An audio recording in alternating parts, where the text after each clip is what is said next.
The road to thriving. What does it take? How can we get it for ourselves? And how can we help others achieve it?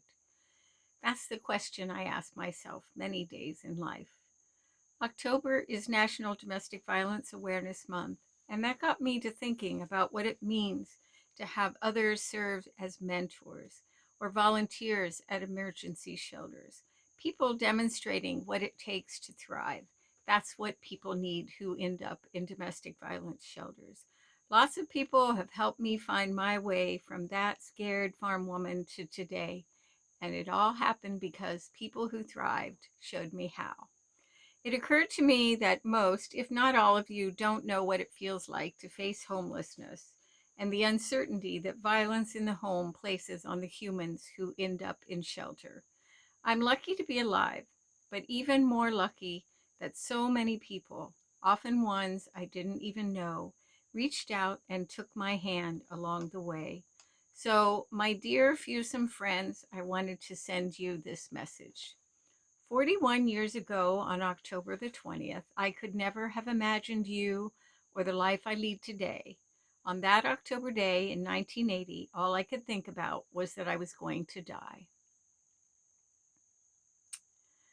Up until the moment when I rounded the curve in my truck and knew that Dell's bullet couldn't reach me, I could not have imagined how I could find my way, and not just to survive, but actually thrive.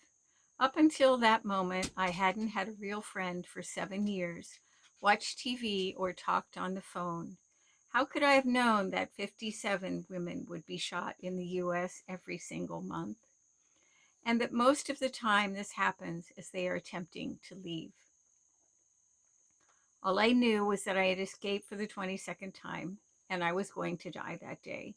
How could I have known that there was a leader in me, that I would introduce the President of the United States to announce the opening of a national domestic violence hotline that I had helped to start? How could I know that with the help of others who reached out to me that I would learn how to laugh, accept hugs, go weeks without crying, or learn how to thrive? I thought I was really bad at the marriage stuff, so who could have believed I would be happily married for over 40 years now? The first surprise that awaited me that day was the substance abuse counselor I'd been seeing uh, to understand my husband's alcoholism was willing to give me an emergency appointment. I felt like I wouldn't die alone if he knew. Plus, there was no one else to tell. I know that this made no sense, but I was mostly just moving on automatic in a fog. He said it was total nonsense. Of course, I wasn't going to die that day because I was going to go to the family violence shelter. As I followed him inside the shelter, I was a little unnerved when two young guys were moving furniture walked past me. Years later, I would discover that this was the first time I saw the man that would one day become my husband. Imagine that. After I checked into the shelter, some kind women helped me create a strategy to safely retrieve my daughter from kindergarten. I don't remember how this worked, but I do remember that I was absolutely terrified. Once I had her safely in the car, I couldn't stop shaking. That night, I had one horrifying dream after another while I was holding Katie's little hand. I ran from her father over and over, but he was around every corner just waiting to grab her. It was confusing that he would fight so hard in the dream because he never took care of her in real life, changed a diaper, or stayed up with her when she was sick. I woke up panting, crying, and in a cold sweat. That dream went on periodically for years, just coming out of nowhere periodically and disrupting life for a few days each time it occurred. The next morning, I applied for food stamps and a voucher to ride the bus so I could hide my truck. Each of my professors, who kindly agreed I could stay enrolled without coming to class and take my tests at their offices. It felt like that was the first real break I'd had since I tried to go back to college. Next came an appointment with the legal aid attorney who believed me. Eventually, he helped me win a divorce and my name being put back onto my truck title so I could renew the license.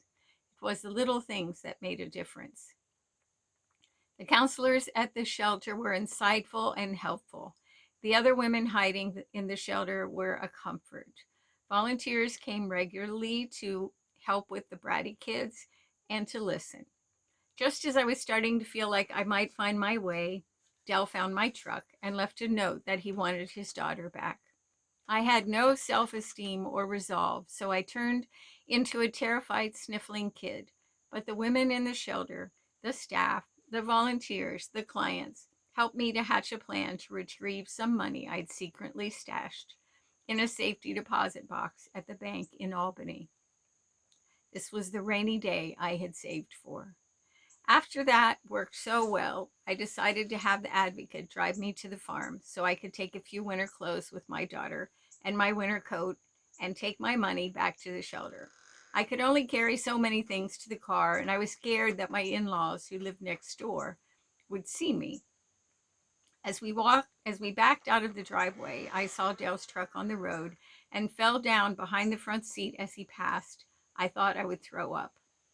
That afternoon, I bought a plane ticket with my last money for my 5-year-old daughter to go to live with my parents, 1,000 miles away.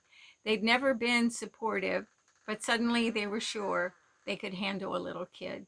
The day I put her on the plane, I think I died a little. My ultimate sacrifice was to send my daughter away. It felt as if someone had reached into my heart and yanked it out of my body. I could not see into the future because I was too practiced at just getting through the day without any hope for anything good coming next. Nothing good coming next. If it had been 2 days since I'd been beaten or tortured, I would get really anxious because I knew what was coming. Now I had no home, no clothes of my own, no confidence, and as far as I could see, no future. Yet others, even people I barely knew, saw past all of that, and they made plans for me. It was clear that no matter how much I was helped, I still had nothing to hang on to now. At one point, I realized I had nothing to hold me back either. While I was homeless and not sure of what was to come, it was of my making at this point, and I gained some self-esteem at that moment. As the Christmas break approached from college, I knew I had to find a home for myself. Someone took me in for the holidays, and eventually, just before the end of school break, I found a tiny HUD subsidized antique trailer in the Plains that cost $25 a month because of the subsidy.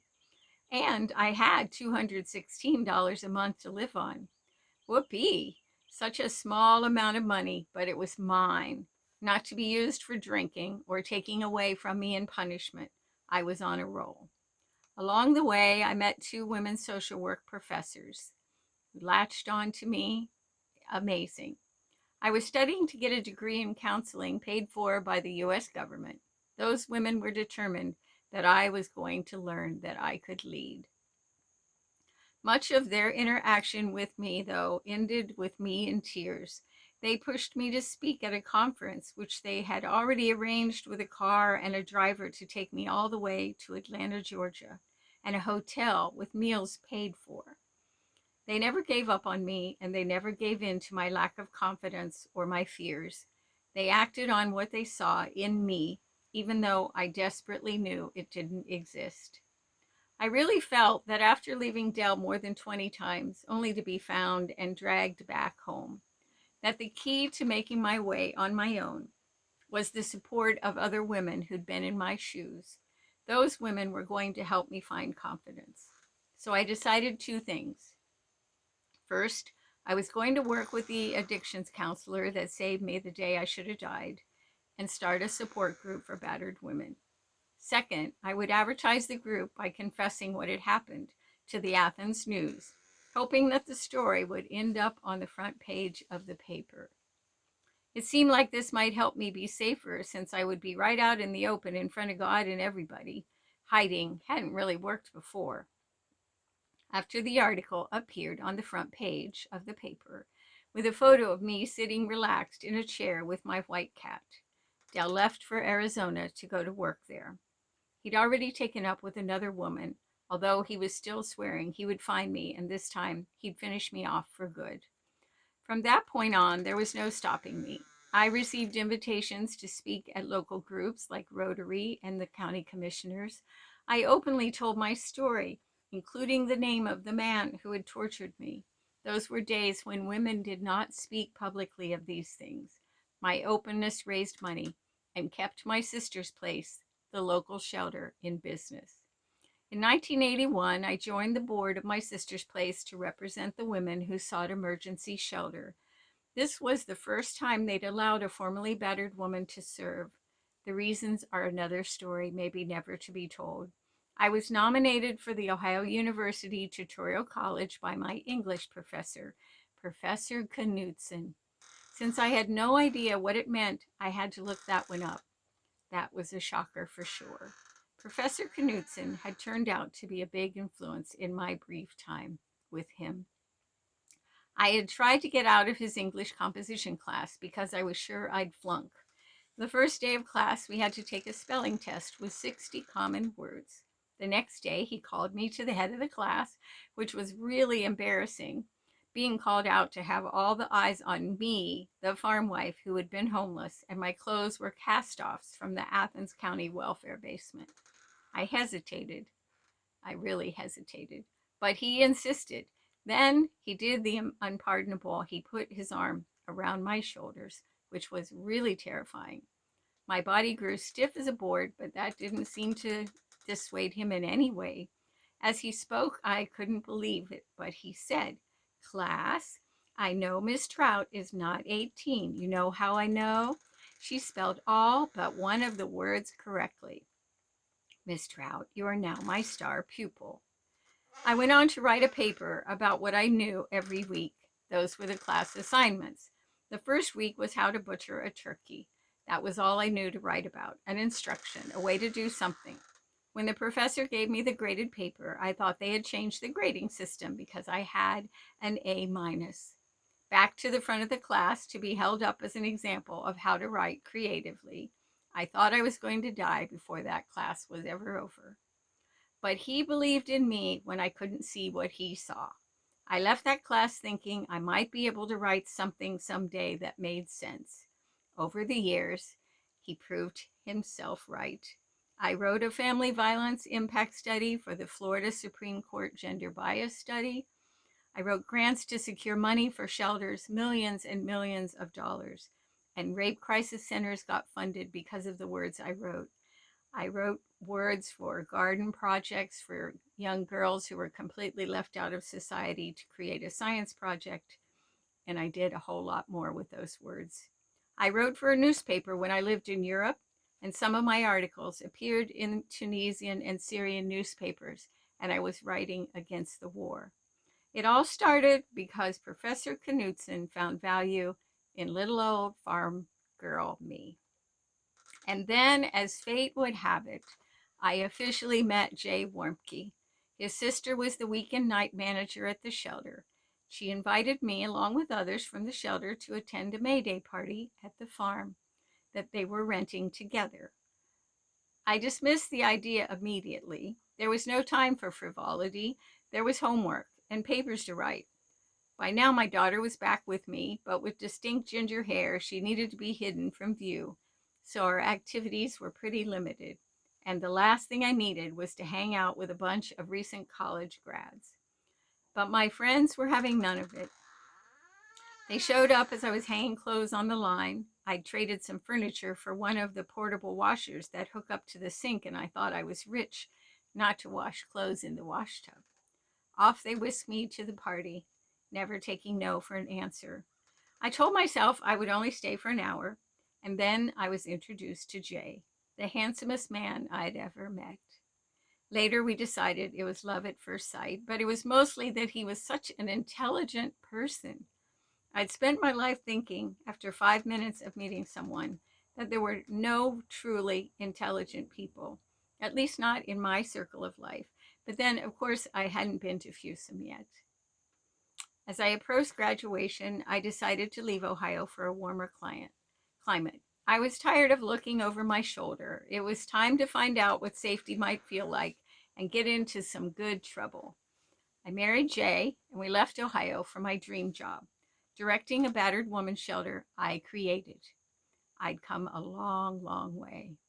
It was the early days of domestic violence shelters, and I eventually made my name in the cause by founding 22 rural battered women's projects in Florida, 3 women's funds, and also for fighting for the release of 17 women who killed in self-defense. Sometimes it didn't feel like it, but with every rule I challenged and every victory I created, there were people teaching me and lifting me up. Sometimes the hand that reached out to come out of it came out of nowhere, often in unbelievable circumstances. Women like Kiki Meslins came into my life about 1998 when I was getting burned out at starting rural battered women's projects. She believed in my goals and loved to brag about our friendship because I was the first woman she'd ever met that openly spoke of being abused. She'd never talked about her own experiences until she met me. Her wealth financed my work to gain the release of 17 women who were in prison for killing in self-defense. Her money helped me organize formerly incarcerated women and to teach them how to create marketing strategies that forced Florida's governor to support the battered women's syndrome publicly and the clemency movement I had started. Along the way, I received quite a few awards for that work. The Giraffe Project honored me as a giraffe for sticking my neck out for battered women. And the Florida governor gave me the First Peace at Home Award for my commitment to ending family violence in the world. And then there were other people who helped because they believed that women had the right to self-defense or the right to live in a safe home. And all of the women who showed up with no place to go and stayed in our tiny 2-bedroom house for the night, teaching me so many important things about not giving up or giving in. So many people, mostly older women, reached out and took my hand, wrote checks, and offered words of support. But there were pushbacks far too often. There were crushing moments when women were killed, or funders threatening to cut funding if I drew attention to the violence in the home in their community. There were tremendous victories that proved to me that I could find ways to carry out my dream that this world would be a different place for women and their children by the time I left the earth.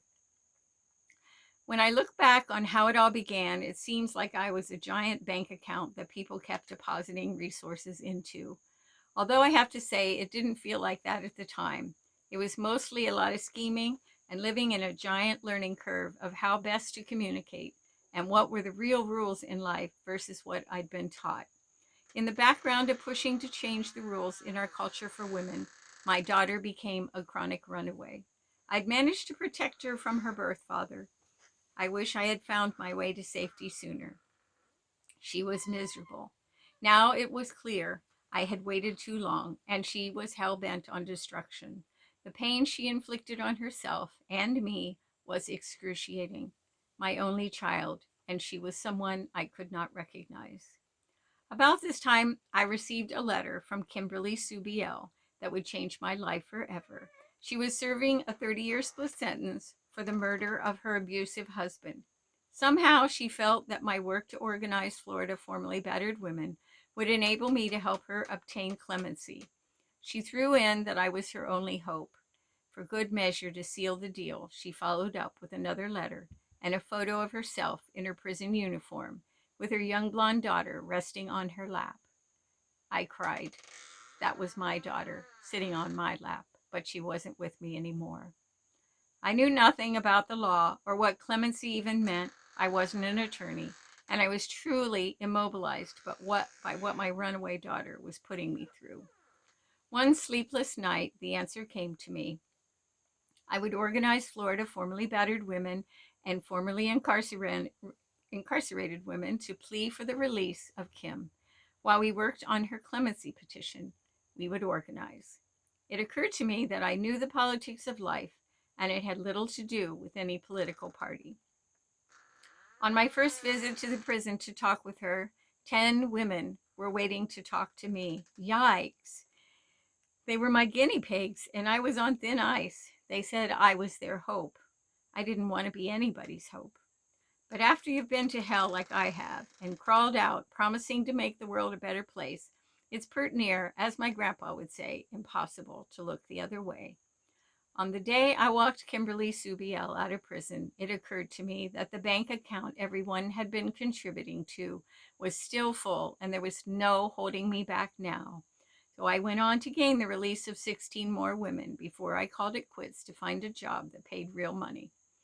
This event turned out to be the most important thing I'd ever done. I've kept my promise about working to change the world. I've kept it pretty much every day. My weapons were my brain, my passion, and my tenacity. There have been times I wanted to quit. My peers were often cruel, calling me unprofessional for telling my story publicly, or wrong for sharing funding sources with women who were struggling to create shelters for rural women. The woman that I was in 1980 would have long ago given up, but I did not. Not because I'm special, but because so many others mentored me, volunteered to help my work, and they just plain showed up, and that is half the issue. And so I keep using the resources I have to find ways for all of us to build confidence in ourselves that we will do the right thing for those who need our support or to speak up against social justice. How do we thrive?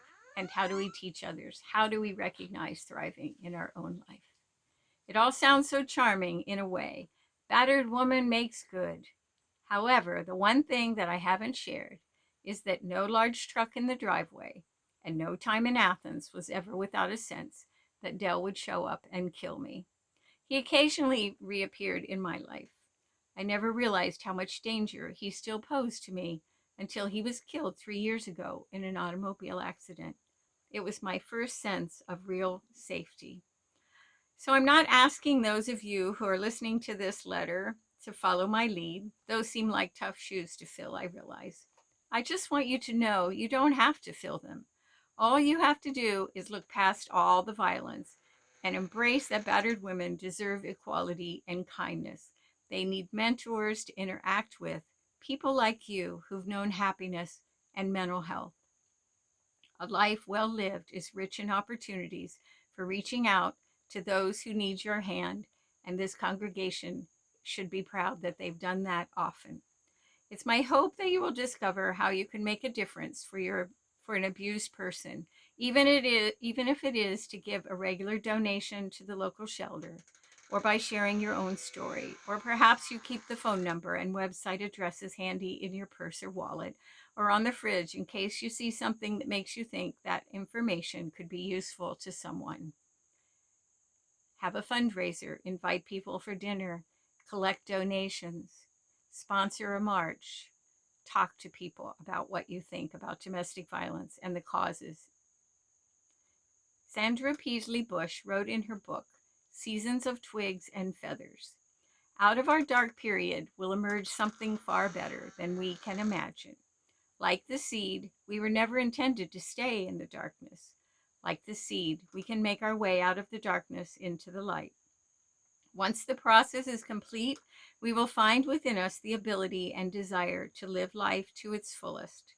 Whatever you decide to do about the abuse you might see around you, I hope you will create a bit of a plan so you can speak up and act in response to what you see.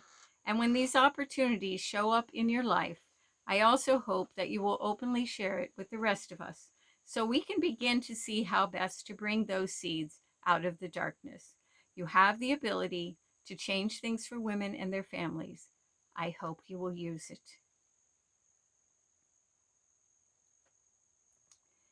I wanted to add, October isn't the only month that support is needed at domestic violence and sexual assault projects. The women and occasional men who end up seeking emergency shelter need a safe place to sleep, reassurance of what's next as far as housing, legal assistance, and maybe even things like medical care and food. And they need mentors like you to help them get past the horrors of what they've experienced. You can contact the National Domestic Violence Hotline by phone. You can text Love Is, or you can go online to domesticshelters.org for more information and places you could volunteer or give a donation to support the good work that's being done. Thank you for listening.